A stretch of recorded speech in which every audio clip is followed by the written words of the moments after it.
Alright, ladies and gentlemen, welcome to the World of Wrestling Podcast. Here today to discuss about the WWE Raw June 29, 2026 review. And my thoughts on this show from last night? Shit. If you would have missed it, you didn't miss much of anything. This show fucking sucked. I honestly did not give a flying crap about it. There was a few things about it that was good, and the rest of it was shit. Just give you a breakdown what happened. Obafemi turned down getting a world title opportunity against Roman Reigns or facing the WWE champion, which people are hinting the possibility of Brock Lesnar going over to SmackDown and challenge Sami Zayn for the WWE championship. And we also got a hint that Jey Uso is interested in going over to SmackDown on Friday night to challenge for the WWE title against Sami Zayn at SummerSlam or something like that. I honestly think this is by far the dumbest load of shit I have ever seen in my life. I really think that this company is inept. I don't think they know what the fuck they're doing. And honestly, I think they are all over the place and can't make up their minds on what to do. They have no path direction on anything that they're doing, and everything's a guessing game with these people. They are flat out garbage. And last night proved it. Really, it did. The King of the Ring meant absolutely nothing. It literally meant nothing.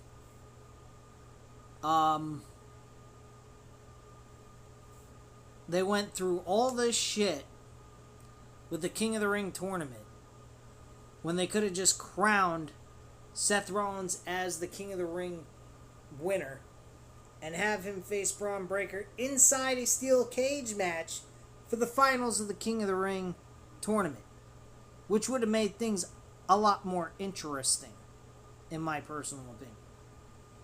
At least they would have ended it with a nice matchup that had no outside interference, by the way, which I liked. And they would have been fighting over something that meant something, which is getting a shot at the World Championship, which they weren't doing none of the kind in this matchup based on the way they did it. I'm sick of this company. AEW ain't much better, but at least they give you good wrestling. They give you good pay-per-view quality wrestling. There's hard-fought matches. I mean, you had some shit happen at this pay-per-view that was well worth your time in some capacity. But overall, both promotions not doing it for me right now. I'm just watching just for the sake of just watching at this point. And I'm fed up of it. I review it because I got this channel. But anyway, Obafemi came out,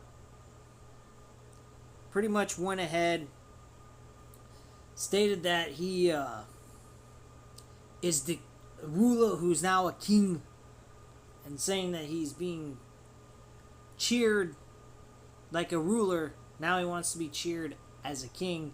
And he asked them to cheer him as a king. They cheered him in such the lowest tone I ever heard.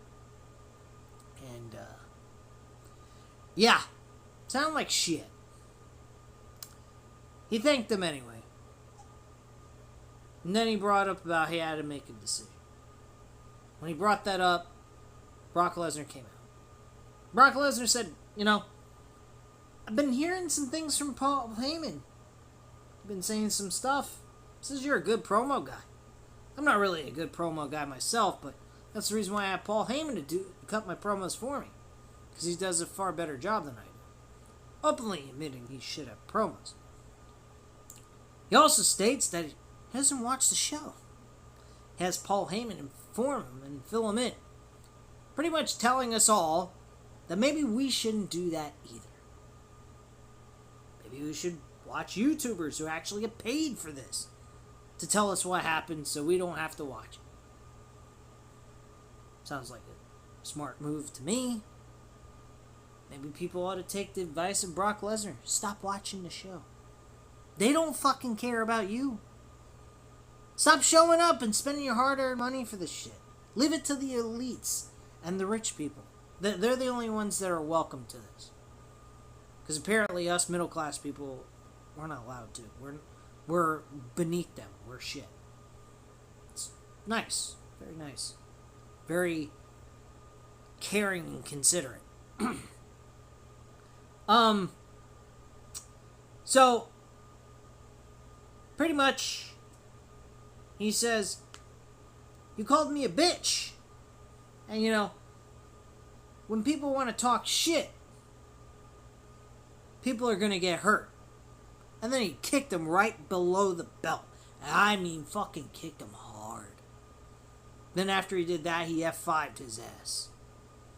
He goes ahead, he leaves. Obafemi grabs the microphone, practically holding his nutsack because he got hit pretty bad. And to me, it looked like he got hit pretty bad. And if it wasn't a real low blow, and it was just an act, Obafemi sold it like a champion. So he goes ahead, grabs the microphone, and he tells Brock, he says, Brock, you know, I called you a bitch behind your back when you weren't here. And while you're here, you know what? You're still a bitch. I thought that was funny. He said, so how about you and I go one-on-one at SummerSlam? Brock goes, you and me, Minneapolis, SummerSlam, you're on. Only one thing. It's going to be inside Hell in the Cell. Not liking that too much. Not a big fan of the Hell in a Cell idea. And I'll tell you why. I gave you guys my version of how I would have booked this. I would have never given you the Brock Lesnar retirement. I would have had Brock Lesnar get his ass kicked for 10 straight minutes. I mean, he would have had some offense thrown in there, of course. But eventually, he would have gotten his ass kicked mostly after that. And then, Brock Lesnar sneaks in a Kimura lock that Obafemi has no idea how to get out of because he's not in mixed martial arts. He's not trained in that. And Brock Lesnar, kayfabe-wise, breaks his arm, forcing him to have to give up. And the match is actually ended without him even tapping out or saying, I quit. The referee just calls the match. And he has a broken arm. Then he goes through rehab. We go through the rehab stage.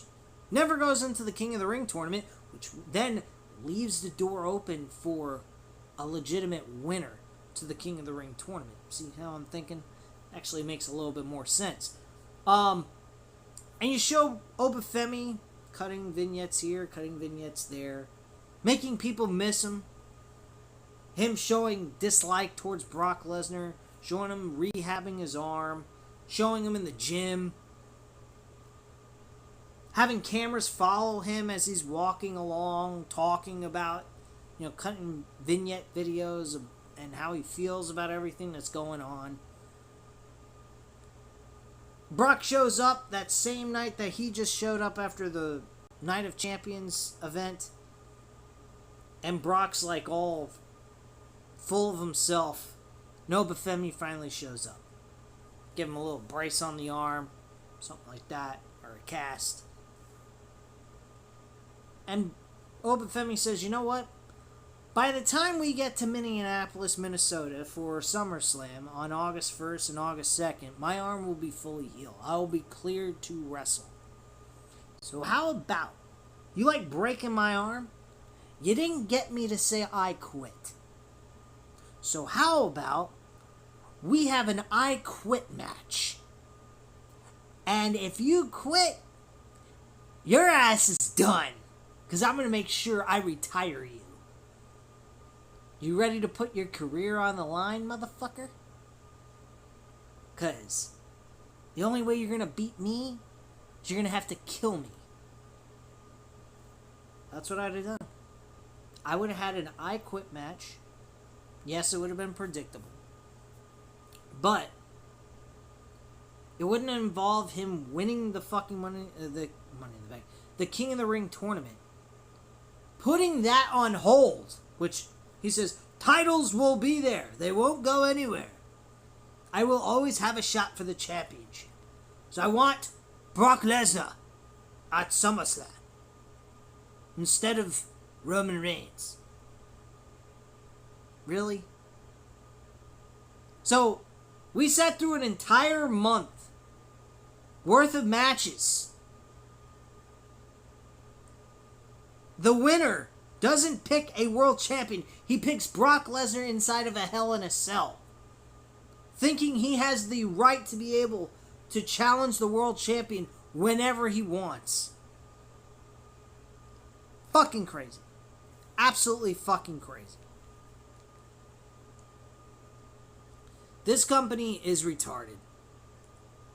They do a bunch of convoluted, dumbass garbage. And we're just supposed to sit there and go, yay, it's great, it's good stuff. You got Paul Levesque saying, oh, why don't you guys stop being so serious and just enjoy the product and have fun? Have fun? Yeah, I like being a retard and saying, yeah, this is fun. Sure. What has happened to this man? Has he lost his fucking mind? Has Vince McMahon's soul transferred into his and he's just Vince's soul's inside Triple H's body now? I mean, like, I feel like I'm watching the same fucking person at this point. The only difference is the name's different. This show sucks ass. Literally.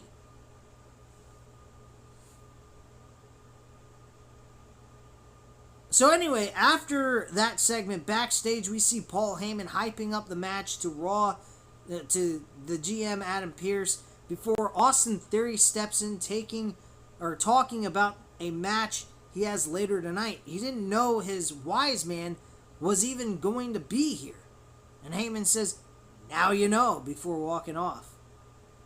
Apparently, he don't give a flying fuck about you or the Vision anymore, because you're not part of his vision. They're fucking dead to rights. The Vision's done. Adam doesn't need to go far to bump into Obafemi, confirming that he wants this match against Brock Lesnar at SummerSlam instead of the championships. He feels the titles will always be there, and he will take his shot when he wants it. After that, he makes it official. We head to ringside, and then we get Rey Mysterio and All Ego Ethan Page losing to Rey Mysterio. Are you fucking kidding me? Clean, too. Now, I've already talked about this. I think it was last week or so. Chad Gable winning the WWE IC Championship in his hometown at SummerSlam against Ethan Page, who's been disrespecting luchador wrestling for the last couple of weeks, would be super, super great to do. You'd have a storyline, you'd have a big moment for Chad Gable, and he would be defending the luchador culture, the luchador heritage of pro wrestling. After he disrespected for a year and a half.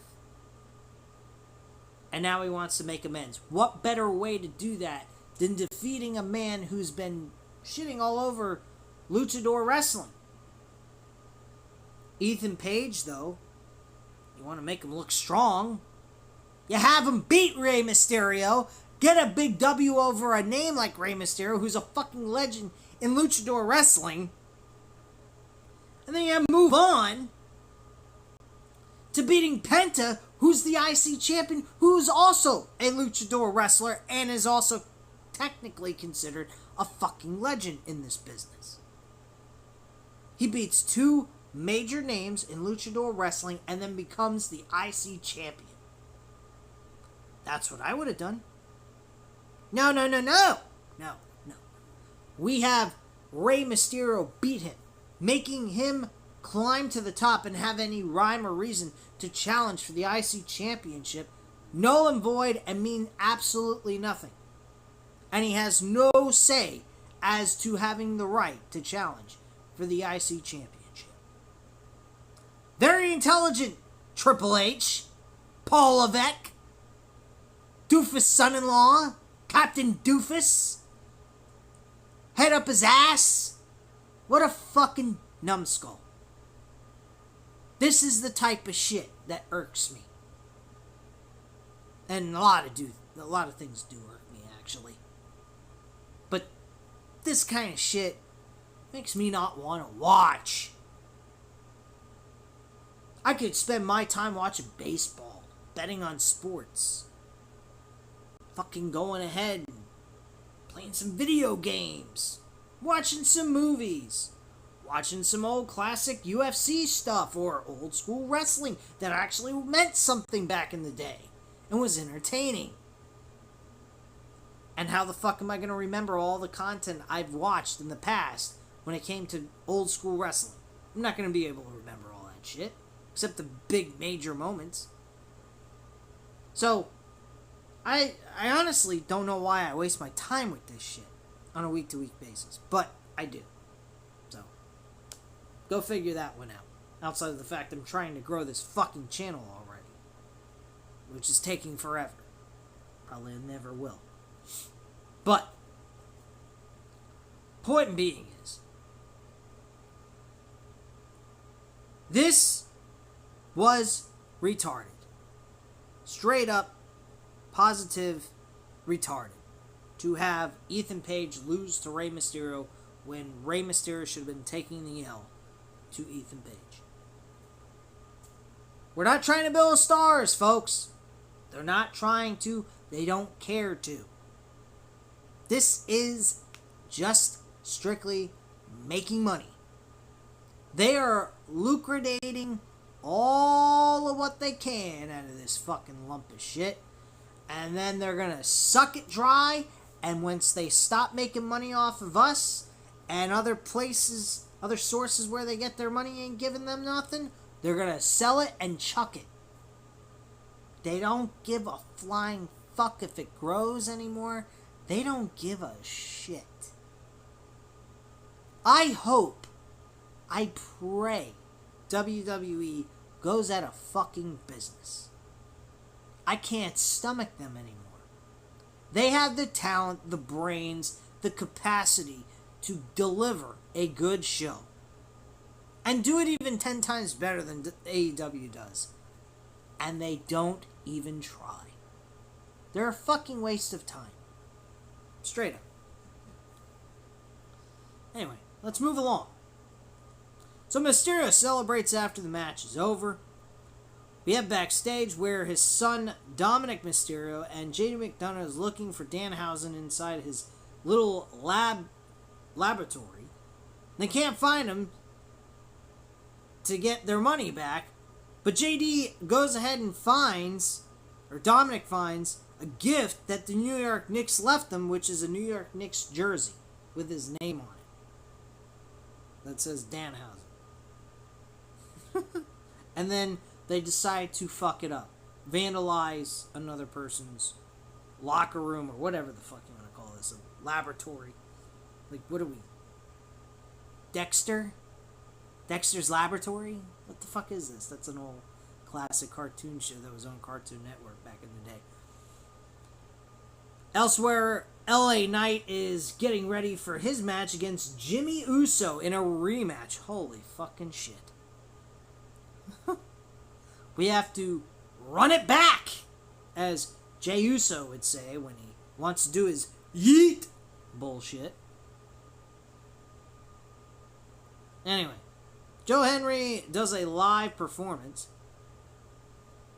He gets the crowd hyped up as he introduces the World Tag Team Champions, the Street Profits, as the new champs head down the ramp we take a look back at the match last week where involvement from Joe Hendry and Seth Rollins helped a little in the Profits taking the belts from the Vision. By this point, the champs have entered the ring to a nice pop from the crowd.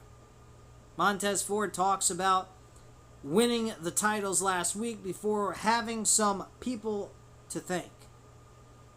First and foremost, they thank the WWE Universe for always believing their profits were up, and they also thank Seth Rollins for his help before turning their attention to the main man the fans came to see tonight, Joe Hendry. Ford recalls the beautiful song, and they believe it sounded like this.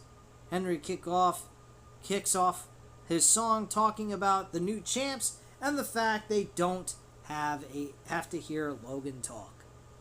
They also don't have to hear from Heyman since he's busy with Brock. Joe continues by addressing Austin Theory being destroyed on the mic by John Cena, and then Theory is none too pleased by the remarks as he makes his way out to the ring. He says, yeah, Theory says he may have beat me on the mic, but I beat John Cena in the middle of the ring at WrestleMania, before running down the Street Profits, letting them know that the Vision is getting their rematch next week for the tag team titles. Dawkins asks if Braun the dog is healthy enough, but Austin insists the dog will be off his leash. As for Joe, Theory's glad Hendry's latest song is about him, because just like Cena supposedly destroyed him on the mic, Austin's gonna destroy Henry in the ring tonight as well. Henry tells Joe, says no before saying they could either do this later or they can do this right now. He drops the mic, and Cole wonders if this is happening before we go to a commercial break. We get the match with Joe Hendry and Austin Theory. Austin Theory ends up losing this match. He's going in for a World Tag Team title opportunity with Braun Breaker, and he's losing to Joe Hendry, who he put out. Do we think this deserves a fucking World Tag Team title rematch? The fuck no! It don't. We don't need to see a rematch. We know they're going to lose. And we had Joe Hendry end up beating Austin Theory too. What's the point? Oh, I got the answer. There is none. There's the answer for you. Jesus Christ, this shit sucks. Joe celebrates his win as we go backstage where Raquel tries to angle for a title match with Adam Pearce, but to no avail.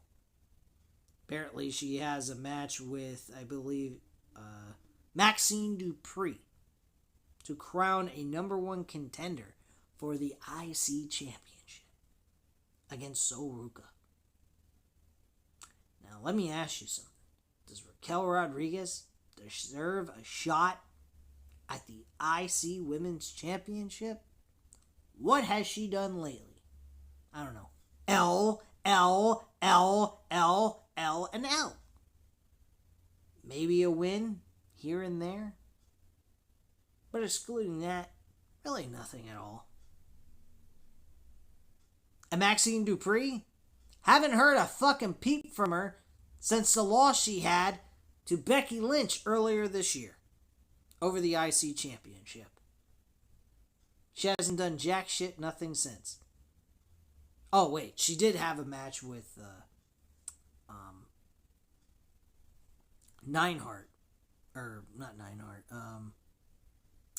Natty Neidhart. And she kicked her ass, knocked her unconscious, and we haven't heard from Natty since. And Maxine Dupree's been off television since then as well. Did we get any update on what's going on with Natty? Why is she gone? What is she doing?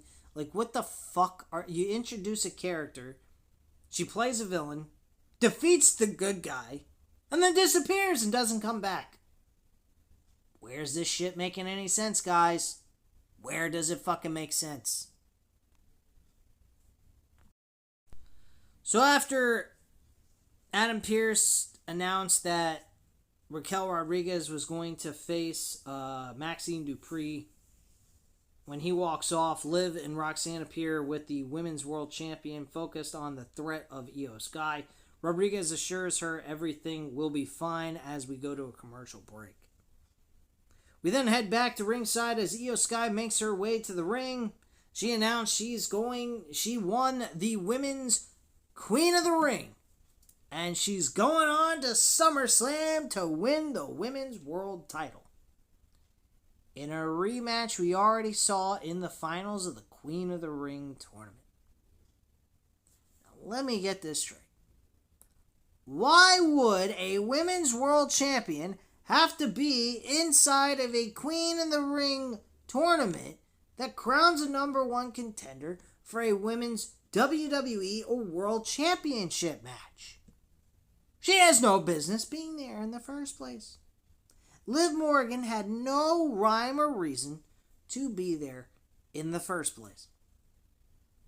These tournaments, I swear, this King of the Ring and Queen of the Ring tournament, both of them, were the bottom of the barrel shit I have ever seen WWE put together in my entire life that I've been watching this garbage.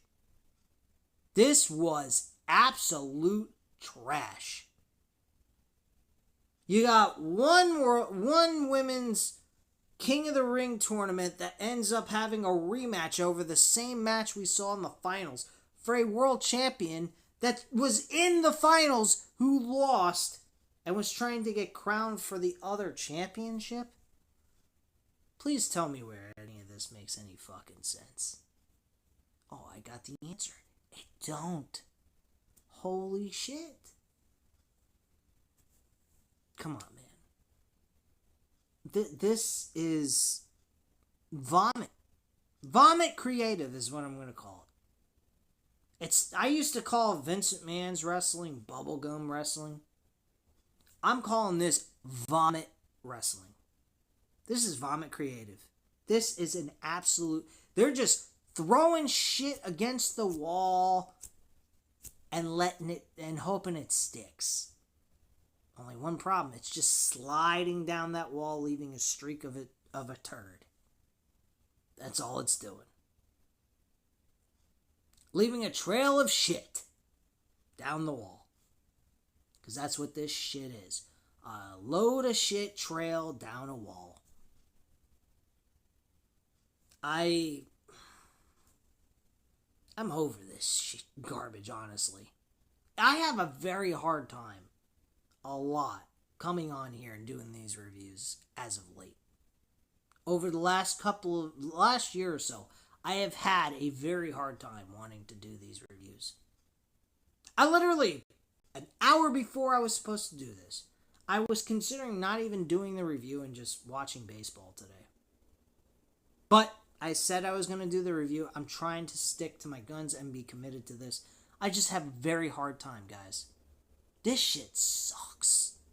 It is the worst of the worst garbage I've ever seen. The only problem with AEW is it's boring because it lacks story. This shit doesn't even have good wrestling. And it has no stories. The stories are fucking trash. Bottom of the barrel garbage with lack of logic. And makes absolutely no sense. This is just... it's crap. Liv Morgan comes out. She goes ahead and she's talking about how she got screwed by Danhausen. She got cursed. Excuse me. She got cursed. And how if that wasn't the case, she would end up winning the match, putting all the blame on Danhausen and blah, blah, blah, blah, blah, blah, blah. Like, I do not care. I don't. Anywho. One thing led to another. And Io Sky got her ass kicked. At the end of all this.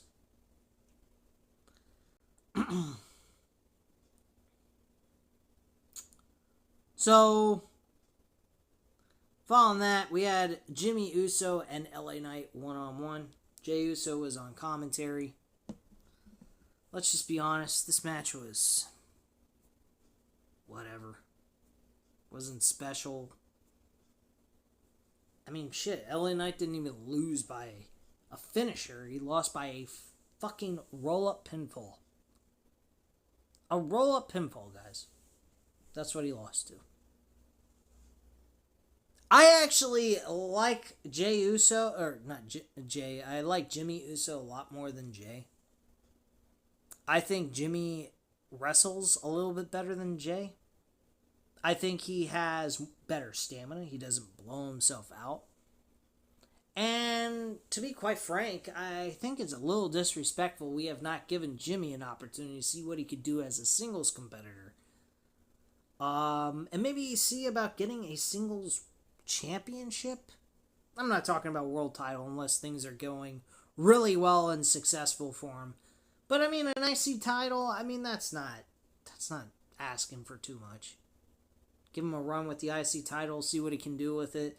If he gets really, really popular, people start liking him, then maybe look towards the idea of a world championship and see if he can do it better than Jey. That's what I would do. But I mean, they don't have to. It's not a deal breaker for me. But I really like to see what Jimmy could do. Because I honestly think Jimmy has more of a level head than his brother. I think his brother is just... He is full of himself. I really believe that. But that's just me. But anyway, Jey Uso got involved in the match. Distracted LA Knight. And LA Knight struck him in the face with a punch. He got distracted. And then LA Knight got rolled up for a pinfall and lost 1, 2, 3. Following that, Solo Sikoa ended up going ahead and doing the Samoan Spike to Jimmy while Jey was stomping a mud hole in LA Knight's ass. And Solo ran off into the audience, kind of like mocking Jey and doing the yeet thing. From there, LA Knight was standing up behind him, gave him the BFT, and LA Knight kind of gave a little bit of a smirk to Solo Sikoa. Could we be seeing Solo Sikoa and LA Knight kind of getting together as a force? It'd be a little odd. Pretty strange. Not to mention, Solo Sikoa screwed him out of a WWE Championship opportunity. He almost had one against Roman Reigns back in 2023 for Crown Jewel. It's always a topic of conversation that can be made. But that's not here or there. But yeah, that's how that ended. Let's see here. What else am I missing?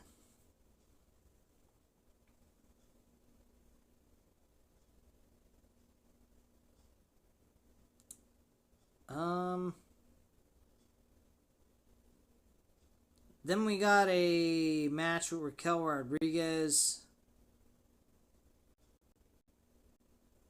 And,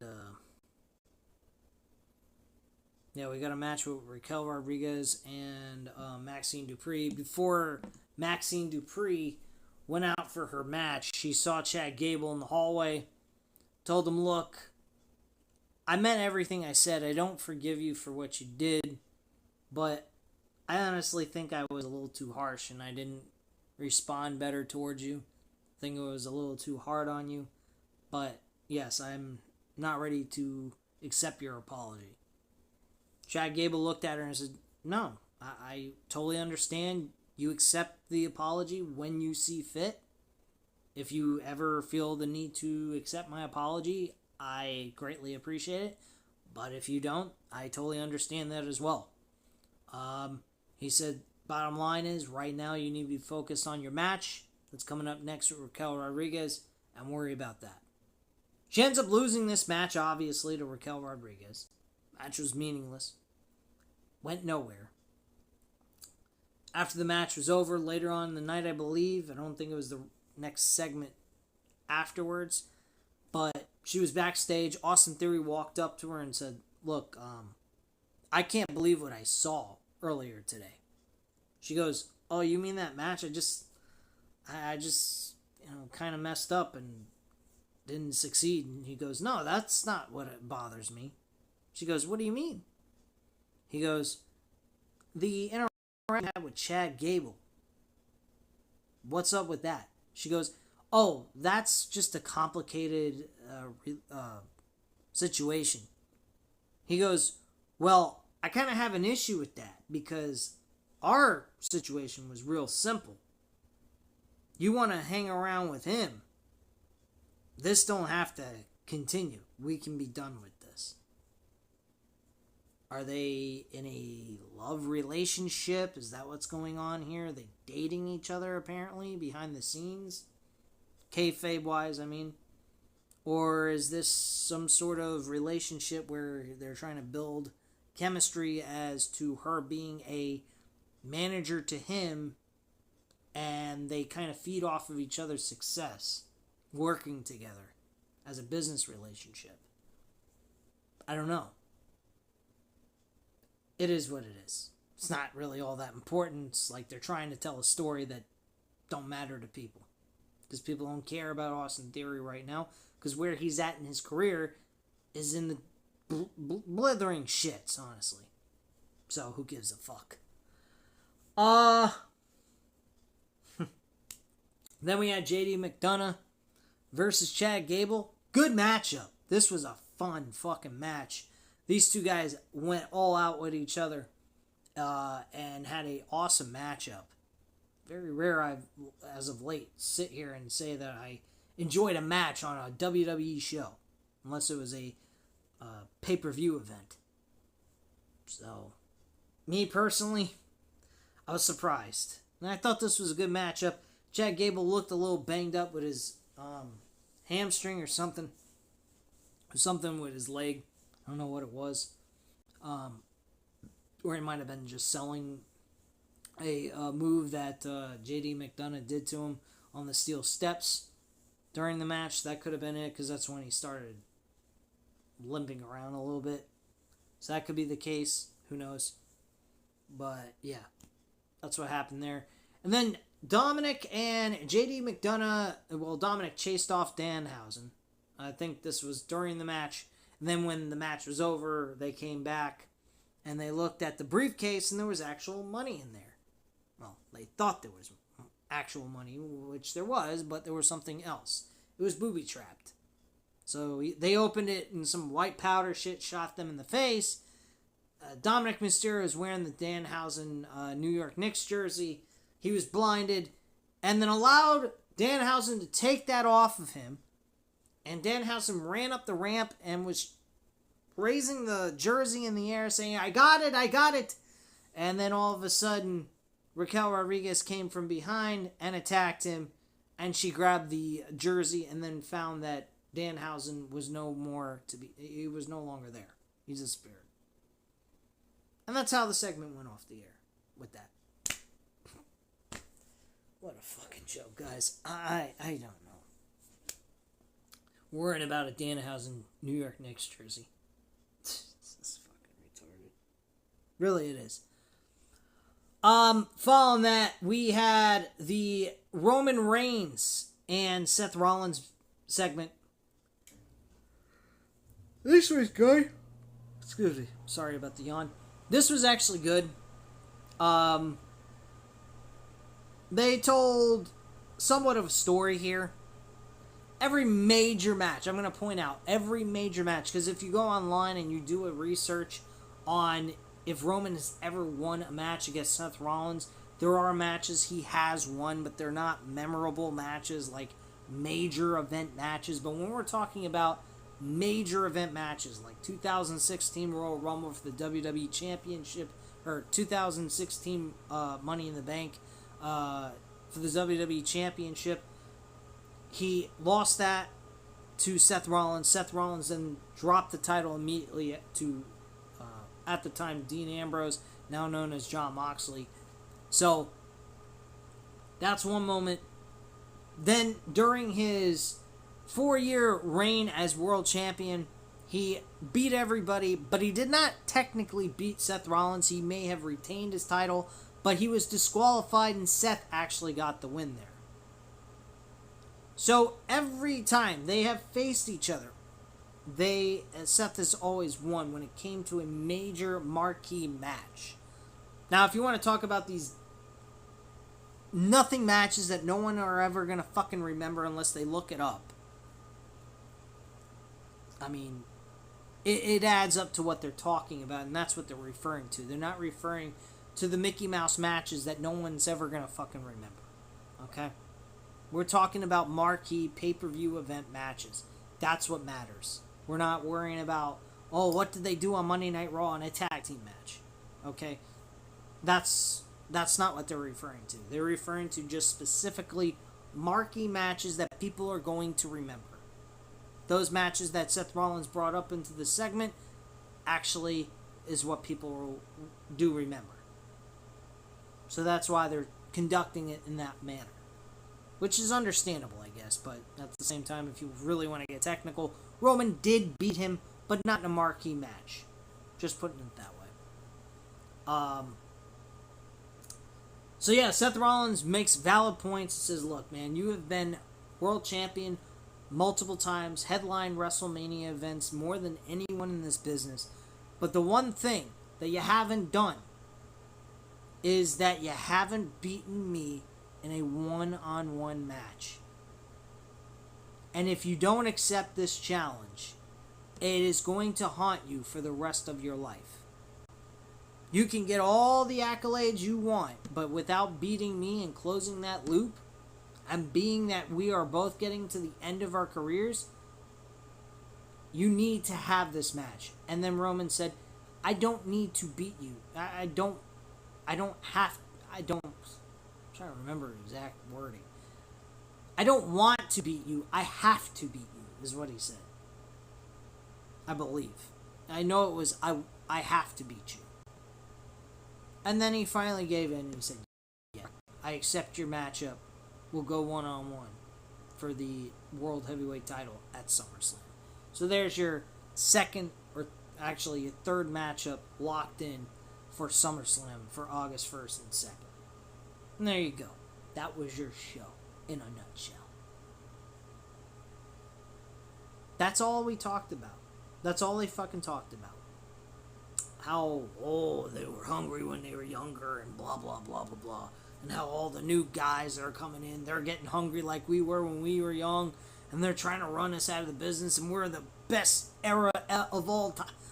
I couldn't believe that came out of Seth Rollins' mouth. You couldn't add up to the Attitude Era or the Ruthless Aggression Era at all. You guys can't even come close to either one of those eras. And the Golden Day era, back when Hulk Hogan, shit, even the Next Generation was better than this shit. This is piss poor fucking creative and piss poor era. This sucks. Straight up. There's some good wrestlers in this era. I'm not going to deny that. But do they add up to the other eras I just mentioned? The Golden Age, the Next Generation, Attitude Era, and the fucking Ruthless Aggression? Hell no. Fuck no. Once we reached 2010, this company was way up here, way up in the air, and crashed and burned ever since. And still going. Like a never-ending avalanche. They suck at what they do. And that's your review, guys. That's all I have to say at this time. Go ahead, hit the like button if you enjoyed this video. Hit the subscribe button if you're not already subscribed to the channel. And leave a comment down below. I'll definitely get back to you on that. Thank you guys very much for watching. And have a great night, guys.